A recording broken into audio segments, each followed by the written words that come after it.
प्यारे बच्चों नमस्कार, कैसे हैं आप सब? क्या हाल है? अरे कभी हमें भी बता दो, सिर्फ अपने बाबू शोना को ही बताओगे? मैं हूं शुभांशु जायसवाल, आपका ज्योग्राफी टीचर, और स्वागत है आपका फिर से इस वीडियो में। आज हम स्टार्ट करेंगे, बेसिकली स्टार्ट नहीं, आज हम एंड करेंगे इस चैप्टर को। हमने लास्ट क्लास में स्टार्ट किया था world population, density, distribution and growth. वहां पे हमने डिस्ट्रीब्यूशन पढ़ा, फिर हमने डेंसिटी के बारे में पढ़ा, डेंसिटी को अफेक्ट करने वाले फैक्टर्स को पढ़ा, फिर पॉपुलेशन चेंज पढ़ा, पॉपुलेशन ग्रोथ पढ़ा, और पॉपुलेशन ग्रोथ के जो फैक्टर्स थे, 3 कंपोनेंट, वो कौन से थे? Birth rate, death rate and migration. तो हमने birth rate, death rate cover किया था। आई होप आपने ये सब अच्छे से रिवाइज कर लिया है। अगर कहीं पे भी डाउट है, फिर से आप जाकर वो वीडियो देखिए, और फिर भी आपको कोई दिक्कत लगती है तो आप हमेशा हमें पूछ सकते हैं, ठीक है? तो आज हम स्टार्ट करेंगे third component of population chain से, विच इज माइग्रेशन। अब माइग्रेशन क्या होता है? लोगों का एक जगह से दूसरी जगह पे जाना, ठीक है? Migration, people move from one place to another. जब आप, ठीक है, प्लेस ऑफ ओरिजिन क्या होता है? The place from where they move on, just from where they move. For example, आपके शुभांशु सर कानपुर से उठ के, कानपुरिया है आपके सर, क्या करें, आ गए दिल्ली, ठीक है? तो जहां से हमने मूव किया है, ये क्या हो गया? प्लेस ऑफ ओरिजिन, ठीक है? और जहां पर हम आ गए हैं, डेस्टिनेशन दिल्ली, ये हो गया आपका प्लेस ऑफ डेस्टिनेशन, ठीक है? बहुत आसान है ये। Migration can be permanent, temporary and seasonal. अब शुभांशु सर आपके यहाँ पे टेम्पररी ही है ना, एज इन आगे जाके हम, हमारे इंस्टीट्यूशंस के और ब्रांचेस हो सकते हैं, फिर कहीं और जा सकते हैं। ऐसा तो है नहीं कि सर ने शादी बच्चे करके हम रिटायर हो गए हैं, नहीं। तो जब हम परमानेंट यानी लंबे समय तक रहने लगे, तब माइग्रेशन परमानेंट हो जाता है, अदरवाइज टेम्पररी भी हो सकता है। और सीजनल, जैसे अगर आप कभी कभी आ रहे हो, जैसे आपके लेबर्स हैं, तो बिहार से काफ़ी लेबर जो हैं आपके हार्वेस्टिंग के टाइम पंजाब के रीजन में चले जाते हैं, तो वो किस तरह का माइग्रेशन है? सीजनल, ठीक है? इमिग्रेशन, ये भी एक टर्म है, और एमिग्रेशन। इमी मींस स्टार्ट किससे हो रहा है? आई, इन, यानी migrants who move into a new place. तो जैसे मैं क्या हूं? इमिग्रेंट हूं। कहां के लिए? दिल्ली के लिए, ठीक है? Emigration means migrants who move out of a place, यानी मैंने क्या किया? ई बोले तो एग्जिट। अब मैंने एग्जिट कहां से किया है? अपने घर से, कानपुर से।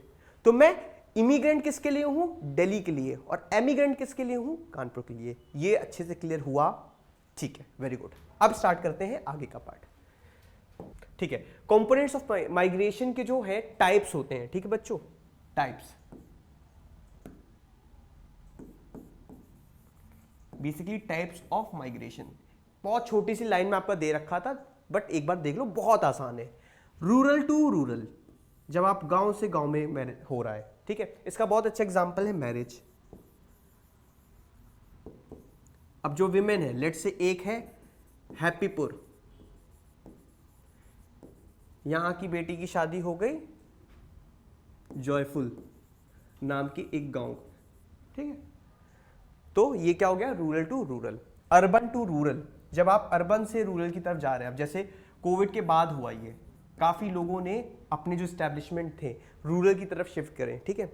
अर्बन टू अर्बन, जब एक बड़ी मेट्रोपॉलिटन से लोग स्मॉल मेट्रो, वैसे ऐसा जरूरी नहीं है कि बेसिकली अर्बन टू अर्बन मतलब अर्बन एरिया से ही आप दूसरे अर्बन एरिया में। अब जैसे आप ये मान लो दिल्ली टू मुंबई, रीजन क्या हो सकता है? जॉब चेंज, ठीक है? या जॉब की लोकेशन चेंज। अभी मैं जैसे दिल्ली में लोकेटेड हूँ, बट कल को हमारी ब्रांच में कहीं और जरूरत हो सकती है, तो मैं वहां जा सकता हूँ, राइट? तो ये हो सकता है। और रूरल टू अर्बन, ये आपका सबसे ज्यादा देखने को मिलता है, ठीक है? जो लोग हैं गांव से आकर शहर में रह रहे हैं, क्यों? For job, for education, for medical facility, ठीक है? तो ये 4 तरह के टाइप्स हैं माइग्रेशन के, ठीक है? बहुत आसान है, नाम से ही समझ में आ रहा है। एक आई थिंक इसका क्वेश्चन आया भी था CUET 2022 में, उन्होंने पूछा था कि which are the types of migration, तो एक उन्होंने गलत आंसर दे रखा था, ठीक है? Now factors that influence migration, जैसा कि मैंने कहा कि लोग माइग्रेशन क्यों स्विच कर रहे हैं, जॉब के लिए कर रहे हैं, एजुकेशन के लिए, तो बस यही यहाँ पे भी वही फैक्टर्स है। अब ये आपके 2 कैटेगरीज में है, पुश एंड पुल।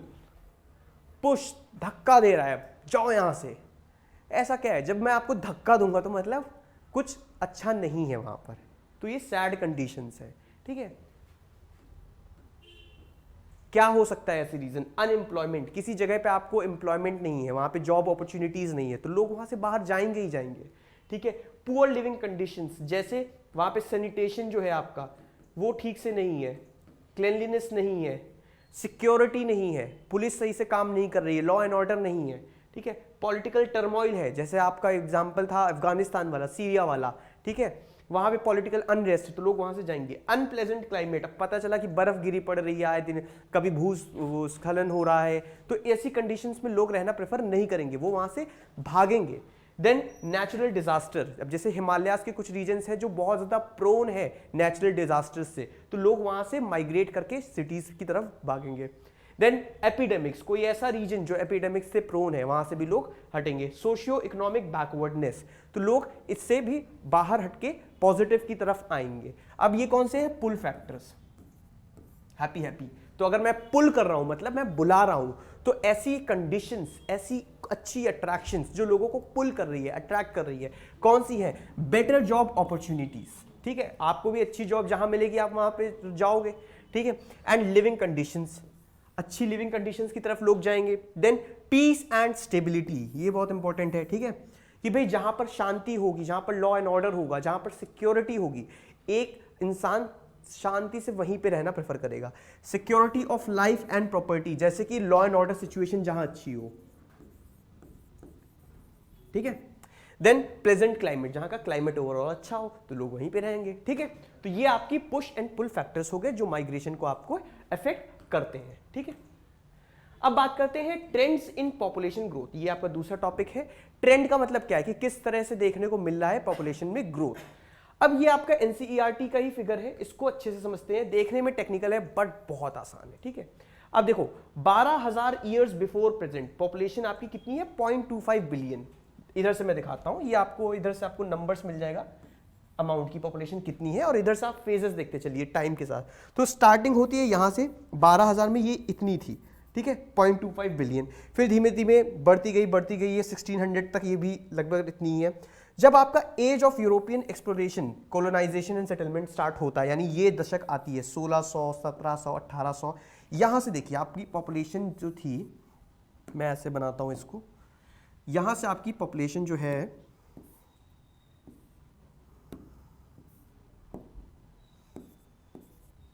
ये देखिए, मैं ऐसे पहले बनाता हूं, ये पॉपुलेशन आपकी एकदम से शूट करती है, ठीक है।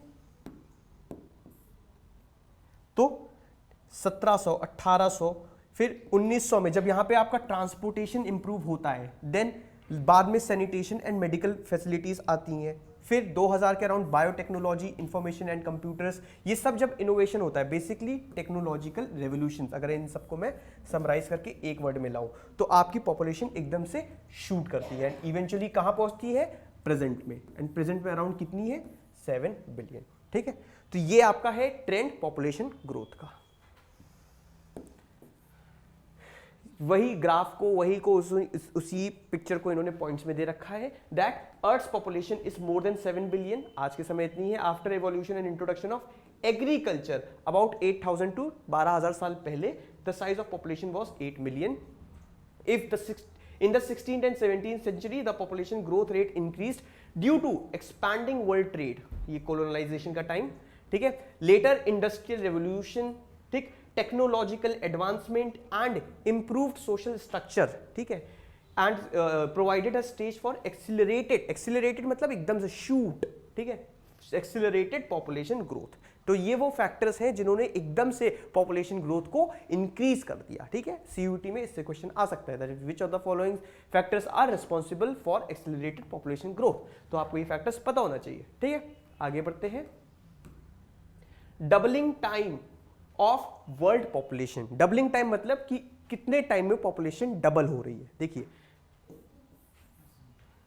आप एक फार्म में लेट से 4 रैबिट छोड़ दो, ठीक है, कितने टाइम में वो डबल हो जाएंगे? बस यही है डबलिंग टाइम, ठीक है। So it took more than 1 billion years for the human population to attain 1 billion mark, but it took only 12 years for it to rise from 5 billion to 6 billion, ठीक है। Developed countries are taking more time to double their population as compare to developing countries. ये एक important fact है कि जो आपका developed countries है उनकी पॉपुलेशन उतनी जल्दी नहीं बढ़ती है जितनी आपकी डेवलपिंग कंट्रीज में बढ़ती है। फॉर एग्जाम्पल, मैंने जब स्टार्टिंग करी थी तो मैंने बताया था इंडिया, बांग्लादेश, चाइना, ये जितनी भी हाईली पॉपुलस कंट्रीज हैं इनमें आपका क्या फैक्टर है, क्या ऑब्जर्वेशन है, all these are developing countries. Okay, most of the population growth rate is taking place in developing countries, ये मैंने आपको बता दिया। Then special patterns of population change, कि किस तरह आपकी जो है पॉपुलेशन चेंज हो रही है। Population growth is low in developed countries as compare to developing, फिर से वही चीज है। Annual population rate change is 1.4%। कैसे, देखिए जैसे ये रीजन इन्होंने दे रखी है वर्ल्ड की अलग अलग, ऑन एन एवरेज ये वर्ल्ड की पॉपुलेशन की अगर बात करें तो यहाँ पे 1.6% ग्रोथ थी 1990 में, 2010 से 15 में ये बन गई है 1.2, तो क्या डिफरेंस आया 1.4 का, तो ये आपका रेट चेंज आ गया। ठीक है, क्यों है ऐसा? ऑल्दो ये क्या हुआ है, पहले 1.6 की रेट से इंक्रीज हो रही थी पॉपुलेशन, आज 1.2 की रेट से हो रही है, बट क्या ये डिक्रीज है, क्या ये लो है, क्या ये सैड होने का एक वजह है? जी नहीं। कह रहे हैं कि although it may appear to be low but it is not so. Why? क्योंकि जब आप पूरी दुनिया की 1.2% से आप पॉपुलेशन ग्रोथ इंक्रीज होते हुए इमेजिन करते हो तो एक्चुअली में बहुत लार्ज स्केल पे पॉपुलेशन ग्रो हो रही है। ठीक है, कहने का मतलब ये समझो, अगर एक रूम में 5 लोग हैं, ठीक है, मैंने कहा कि पॉपुलेशन परसेंट का जो ग्रोथ है, ग्रोथ रेट है वो है 1%, तो मतलब अगले साल उतने ही लोग हैं। बट 1.2, 1.3, 1.4 जैसे जैसे ये फैक्टर बढ़ता जा रहा है तो पॉपुलेशन उतनी ज्यादा इंक्रीज होती जा रही है। ठीक है, तो अभी 1 से ज्यादा है ये फैक्टर, इसका मतलब पॉपुलेशन अभी भी वर्ल्ड की इंक्रीज हो रही है। ठीक है, even if the growth rate continues to decline the total production population grows each year. ठीक है,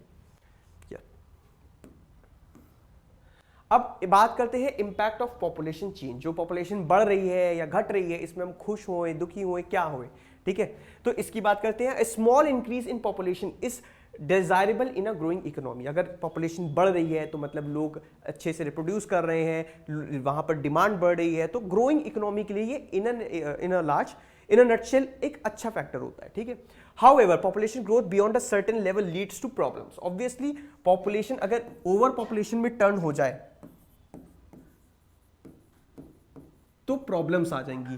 problems, population decline can indicate problems किस प्रकार की, जैसे पॉवर्टी, ठीक है, स्लम, अनएम्प्लॉयमेंट। अब इंडिया के साथ क्या प्रॉब्लम है, आप इंडिया की पॉवर्टी की बात कर लो, स्लम एरियाज की बात कर लो, अनएम्प्लॉयमेंट की बात कर लो, क्या ये सब इनका काम नहीं किया जाता है, गवर्नमेंट इन पे स्कीम नहीं बनाती है?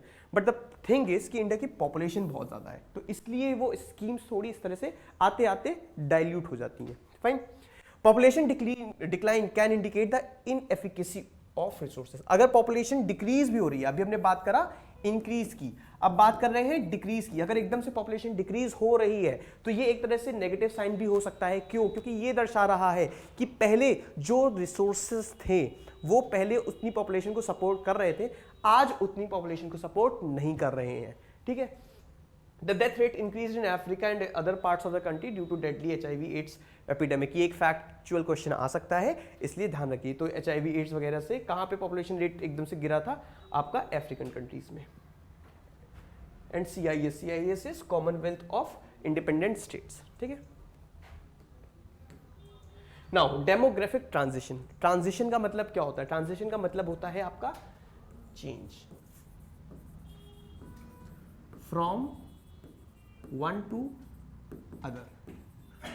ठीक है, अब जैसे मैं स्लाइड्स चेंज कर रहा हूं तो मेरे एक होता है ट्रांजिशन का ऑप्शन है, ये ट्रांजिशन है कि स्लाइड्स चेंज हो रही हैं।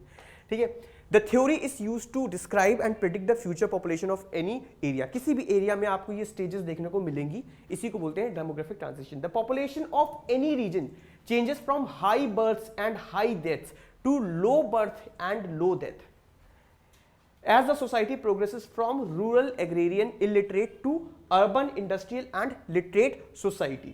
This transition happens in the stages which are collectively called demographic cycle। ये कहानी बहुत बड़ी है बट इसको मैं प्यार से आराम से समझाता हूँ। देखिए, एक आपकी सोसाइटी है जो रूरल है, ठीक, एग्रेरियन है और इलिटरेट है। अब ऐसी कंडीशंस में क्या होगा, इन्हें अगर इलिटरेट है, रूरल है तो इनके पास बहुत ज़्यादा इकोनॉमिक डेवलपमेंट नहीं होगा, ठीक है, रिसोर्सेज कम होंगे, टेक्नोलॉजिकल एडवांसमेंट कम होगा, तो इस केस में डेथ, एपिडेमिक, इन सब के फैक्टर्स ज़्यादा होंगे, तो लोग क्या करेंगे, ज़्यादा रिप्रोड्यूस करेंगे ताकि वो एपिडेमिक या डेथ के लॉस को कॉम्पेंसेट कर पाए, ठीक है। बट जब हम धीमे धीमे ये डेवलप होगा और इवेंचुअली एक दिन ऐसा आएगा कि ये सोसाइटी अर्बन हो जाएगी, ठीक है, इंडस्ट्रियल एंड इंडस्ट्रियल डेवलपमेंट हो जाएगा, इकोनॉमिक डेवलपमेंट हो जाएगा, लिटरेट हो जाएगी, ठीक है, हेल्थ एंड एजुकेशन अवेयरनेस ये सब आ जाएगा, ये सब एक प्रोग्रेसिव सोसाइटी बन जाएगी। तो क्या होगा यहाँ पे फिर इसकी जो है फर्टिलिटी रेट है फिर ये डिक्लाइन करने लगेगी, पॉपुलेशन फिर डिक्लाइन करने लगी। तो पहले क्या था आपका, हाई फर्टिलिटी और हाई मोर्टेलिटी, ठीक है, इस सोसाइटी में, यानी बर्थ भी ज्यादा हो रही है, डेथ्स भी ज्यादा हो रही है, से इवेंचुअली क्या हो जाएगा, लो फर्टिलिटी, कम बच्चे कर रहे हैं अब लोग, एंड लो मोर्टेलिटी, लोग मर भी कम रहे हैं, ठीक है।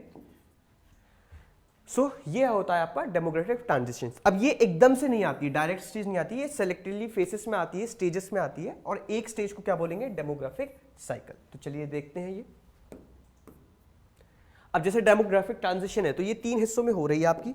देखिए स्टेज 1, स्टेज 2, स्टेज 3 हमने बात करी थी। स्टेज 1 कौन सी थी, रूरल, इलिटरेट, अनइकोनॉमिकल। तो इसमें क्या था आपका, हाई फर्टिलिटी थी, high mortality, eventually both fertility and mortality declines, ठीक है। अब हम फैक्टर्स देखते हैं कि भाई high fertility and high mortality क्यों है, क्योंकि मैंने बताया जैसा कि जब भाई ज्यादा जब इस तरह की सोसाइटी है तो people they tend to reproduce more to compensate for the deaths due to epidemics and variable food supply, then illiteracy भी है and low level of technology भी है। तो इस सबसे क्या होता है, डेथ रेट ज्यादा है, यानी हाई मोर्टेलिटी, और क्योंकि हाई मोर्टेलिटी है इसलिए लोग बच्चे ज्यादा करेंगे, हाई फर्टिलिटी होगी, ठीक है। यहां पे बात करें स्टेज 2 की, तो आपकी फर्टिलिटी एंड मोर्टेलिटी दोनों डिक्लाइन हो चुकी है। क्यों, क्योंकि अर्बनाइजेशन आ चुका है, लिटरेसी इंप्रूव हो चुकी है, टेक्नोलॉजी एंड फैमिली प्लानिंग ये सब आ चुका है, ठीक है। बीच की जो स्टेज थी, fertility rate remains high but declines with time, ठीक है। तो हाई है फर्टिलिटी रेट पर धीमे धीमे डिक्लाइन कर रहा है।